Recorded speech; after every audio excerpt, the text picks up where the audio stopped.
Radyo Pilipinas. Radyo Pilipinas Balita. Radyo Pilipinas Balita. Radyo Pilipinas Balita. Radyo Pilipinas Balita. Mula sa Presidential Communications Office at Radyo Pilipinas Nationwide, ito ang Presidential Live Event. Presidential Live Event. Radyo Pilipinas Traffic. Gawin nating luntian ang Lunes, truthful ang Tuesdays, winner pag Wednesday, healthy sa Huwebes, at patok ang business tuwing Biyernes. Heto na ang pampagana sa napakaagang umaga. Mabisa pa sa kape, mainit pa sa tsokolate. Hindi ito chismis, pagganahin na ang brain cells. Oras na para sa Pampaisip. Totoong abot na abot ang 92.3 True FM. Saan man may Pilipino, saan mang panig ng Pilipinas. Sundan ang at Radyo 5 True FM sa aming social media accounts at mag-subscribe sa YouTube, Facebook, TikTok, Instagram at sa X o Twitter. Radyo 5 True FM. Tunay na kapatid, maaasahan on air at online. Dito tayo sa totoo.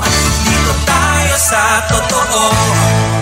Pag may pumutok na balita, patay ang nagpon ngayon dito Sinalanan ng otoridad ang mga pulis na inautos kahapon sa Sitio Mompol, Barangay Lower Benandelan, Municipio.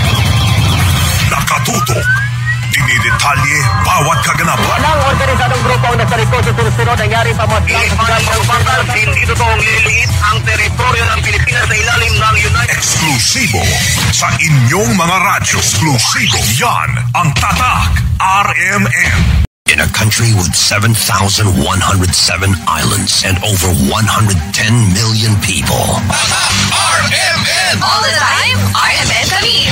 One radio is favored by all. Tatak RMN all the way! Loyal kami sa RMN. Tatak RMN! One radio network conquers all. Number 1.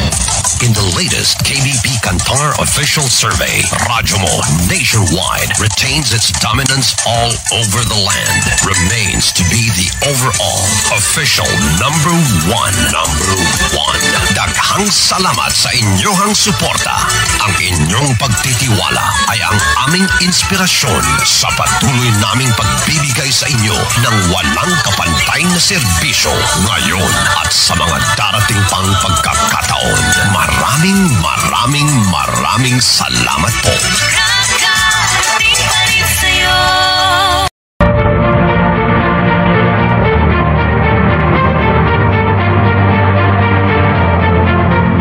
Sa ika-85 taon ng kauna-unahang radyo sa Pilipinas, DZRH. Sama-sama tayo. Isang bansa, isang radyo, iisang hangad na mapabuti ang bawat Pilipino. Sa pagdiriwa ng ika-85 taon ng DZRH, sama-sama tayo. Una sa Pilipinas, una sa Pilipino. Ang pakikinig ng radyo ay parang kayamanang naipamamana sa bawat henerasyon ng pamilyang Pilipino. Sa pagdiriwang ng ika-85 taon ng kauna-unahang radyo sa Pilipinas, ikaw ba ay may kwento? Iniimbitahan ang bawat pamilyang Pilipino na i-share kung paano ninyo namana ang pagsubaybay sa DZRH. Ipadala lamang ang inyong kwento sa dzrhnewsdesk@gmail.com. 10 ang mabibigyan ng pangkabuhayan showcase mula rito sa aming himpilan at baka kayo na ang nararapat sa DZRH, Gawad Pamilyang Pilipino.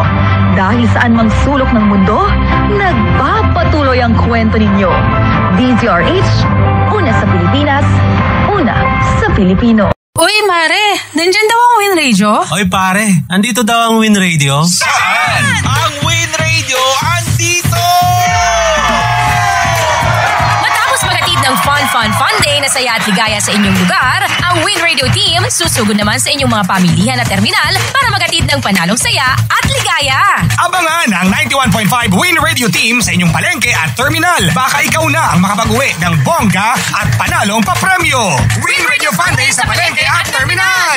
Kasama ang Rexona. Check yourself and use Rexona after every bath, ang #1 Dio Lotion ng bayan. Say no to ass emergencies.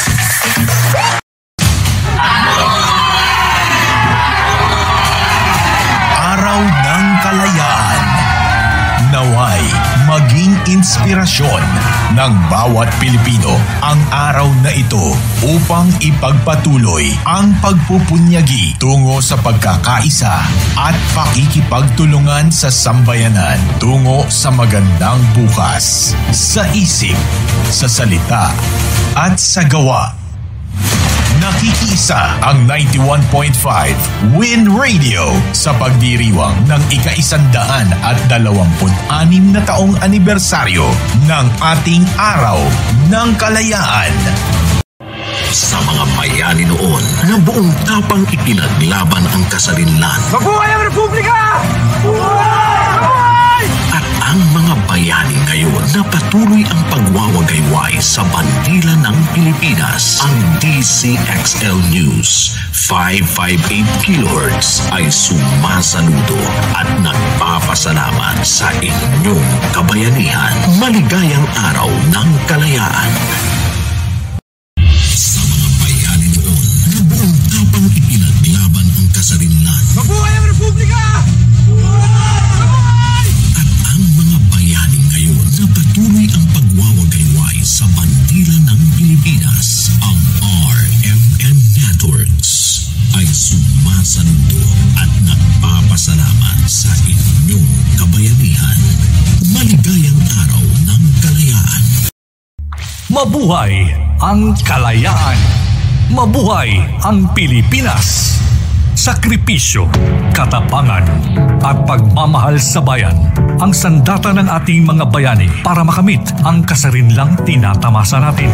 At ngayon, sa bagong Pilipinas, gawin nating sandata ang pagkakaisa at pagbabayanihan para ang bawat isa sa atin ay maging malaya sa kahirapan at bumangon sa maunlad na bukas. Kaisa sa taas noong pagdiriwang ng ika-126 na anibersaryo ng Kalayaan ng Pilipinas, Presidential Broadcast Service at Radyo Pilipinas. True Pinoy ka ba? Kumakain ng balot, isaw, dinuguan? Kumakain ka rin ba ng pinaghirapan at pinagpawisan sa malinis na paraan? True Pinoy ka nga! Maligayang araw ng kasarinlan mula sa Radyo 5 True FM. True Pinoy ka ba? Sumasagot ka ba sa tawag na psst at huy? Sumasagot ka rin ba ng may paggalang gamit ang po at opo sa nakatatanda at nakakataas ang antas sa buhay? True Pinoy ka nga! Maligayang araw ng kasarinlan mula sa Radyo 5 True FM.